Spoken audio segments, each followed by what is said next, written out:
Ngayong taon 2026, usap-usapan na naman sa buong bansa kung sino-sino nga ba ang mga Pilipinong nakapasok sa listahan ng pinakamayayaman sa mundo. Base sa huling ulat, mayroong 14 na Pilipino ang kinilala bilang bilyonaryo dahil sa laki ng kanilang mga ari-arian at kita sa negosyo. Mahalagang pag-usapan ito dahil ang kanilang mga kumpanya ang nagpapatakbo sa ating ekonomiya mula sa pagkain na binibili natin hanggang sa mga bahay na tinitirhan natin. Ang kabuuang yaman ng mga taong ito ay umaabot na sa trilyong piso, isang halaga na mahirap isipin pero totoo at nakakaapekto sa ating lahat. Pero ang tanong na gusto nating sagutin ngayon, sino kaya sa kanila ang lalong yumaman at sino ang nakaranas ng pagbaba sa ranggo ngayong taon? Pero bago po ang lahat, baka pwedeng pa-like ang video na ito at mangyaring mag-comment sa baba kung taga saang lugar ka para malaman namin saan umaabot ang ating mga video dahil napakalaking bagay na ito sa aming content creators. Maraming salamat po. Simulan natin ang listahan sa pang-14 na pwesto na walang iba kundi si Tony Tan Caktiong.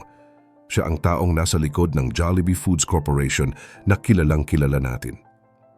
Ang kanyang kabuuang yaman ay nasa $1 bilyong o mahigit 59 na bilyong piso. Nagsimula lang siya noong taong 1978 pero tingnan nyo naman kung nasaan na siya ngayon. Mayroon na siyang mahigit 1,300 branches sa buong Pilipinas at mahigit 500 branches pa sa ibang bansa. Bukod sa Jollibee, hawak din niya ang mahigit 600 branches ng Chowking, Mang Inasal at Red Ribbon. Hindi lang iyan dahil pati ang Greenwich, Burger King at Panda Express dito sa Pilipinas ay sa kanya rin. Ang mas matindi pa rito, pati sa ibang bansa ay may mga sikat siyang brand gaya ng Coffee Bean and Tea Leaf sa Amerika at Highlands Coffee sa Vietnam. Talagang malayo na ang narating ng kanyang negosyo mula sa pagtitinda ng ice cream dati. Pumunta naman tayo sa pang-12 pwesto na si Susan Ko at pang-11 pwesto na si Lucio Ko. Sila ang mag-asawang nagmamay-ari ng Pure Gold Prize Club na siguradong napupuntahan nyo kapag namamalengke kayo. Ang kanilang yaman ay pinagsama-sama at umaabot na sa mahigit 171 bilyong piso. Mula nang itatag nila ang Pure Gold noong 1978, lumawak na ito sa mahigit 500 branches. Hawak din nila ang S&R Membership Shopping na may 33 warehouse branches at 66 na S&R Pizza Restaurants. Mayroon din silang office warehouse at pati ang kumpanya ng langis at mining na Alcorn Petroleum ay sa kanila rin. Makikita natin dito na hindi lang sila basta tindero kundi mga higante na rin sa iba-ibang industriya.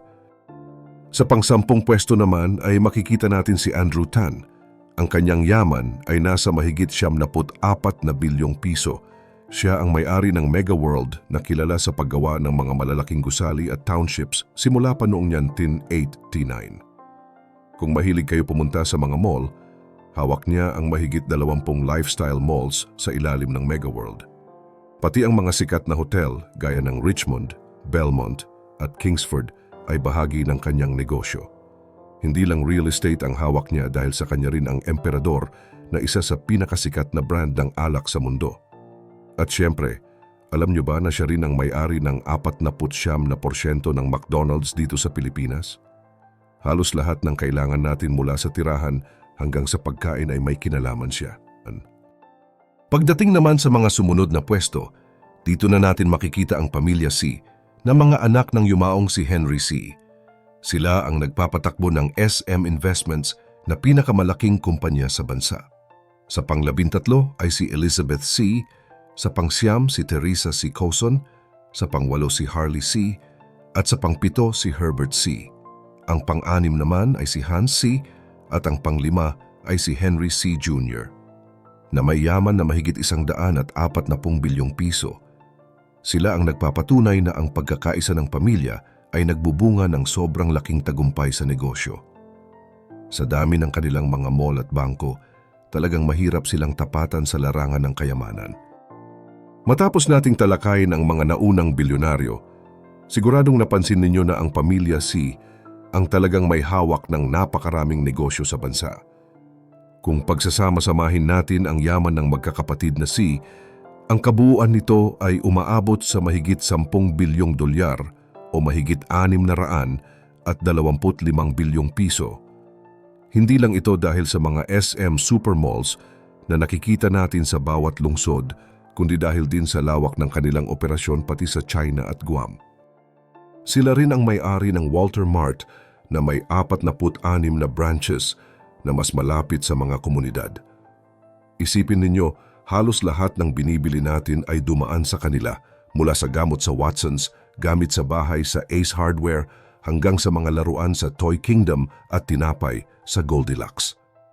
Kahit ang pag-aaral ng mga kabataan ay pinasok na rin nila sa pamamagitan ng National University at Asia Pacific College.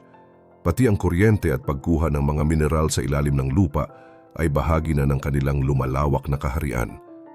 Ang tanong ngayon, sino pa kaya ang mas mayaman sa kanila pagdating sa individual na listahan?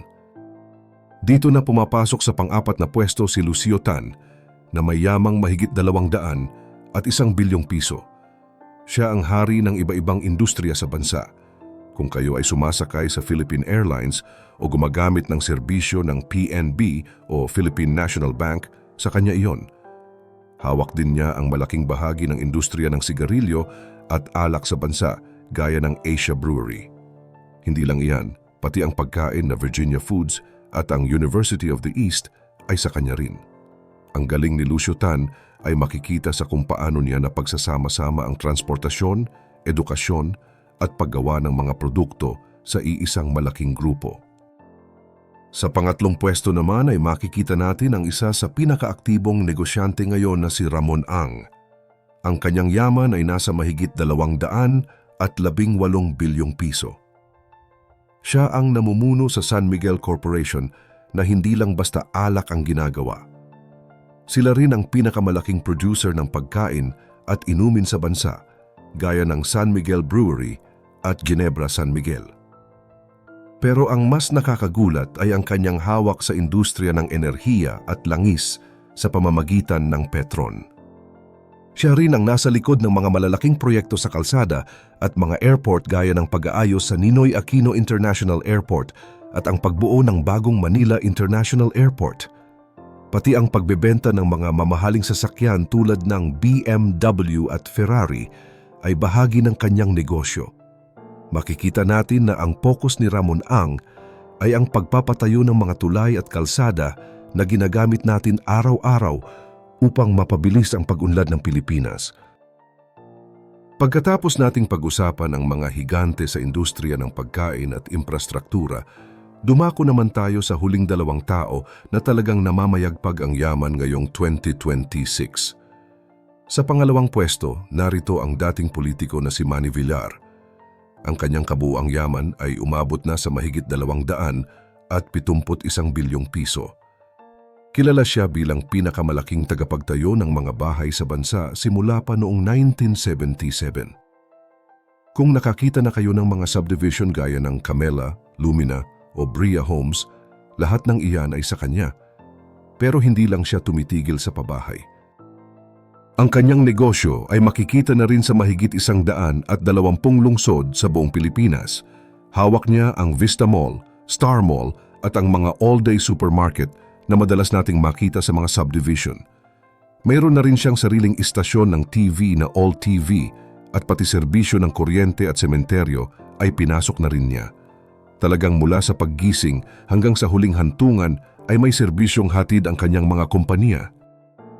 At para sa unang pwesto, ang kinikilalang pinakamayamang tao sa Pilipinas ngayong 2026 ay walang iba kundi si Enrique Razon Jr. Ang kanyang yaman ay nasa isang antas na mahirap pantayan dahil umaabot ito sa mahigit 838 bilyong piso. Ang kanyang pangunahing negosyo ay ang pamamahala ng mga puerto o daungan ng mga barko hindi lang dito sa bansa kundi sa buong mundo. Siya rin ang nasa likod ng mga malalaking kasino gaya ng Soler Resort at pati na ang mga hotel sa South Korea. Bukod sa libangan, siya rin ang may-ari ng Manila Water na nagbibigay ng tubig sa milyon-milyong kabahayan at may hawak din siya sa malalaking kumpanya ng kuryente at mining. Sa pagtingin natin sa listahang ito, makikita natin na ang yaman ng bansa ay nasa kamay ng iilang tao lamang na may kontrol sa ating tubig, kuryente at pagkain. Nakaka-inspire man ang kanilang tagumpay, hindi rin natin maiwasang mag-isip tungkol sa kalagayan ng bawat karaniwang Pilipino. Sa tingin nyo ba, ang pagyaman ng mga bilyonaryong ito ay senyales na umuunlad na rin ang buhay nating lahat? O lalo lang lumalaki ang agwat ng mayayaman at mahihirap sa bansa? I-share mo naman ang opinyon mo sa ibaba at huwag kalimutang mag-like at subscribe para sa mas marami pang updates gaya nito.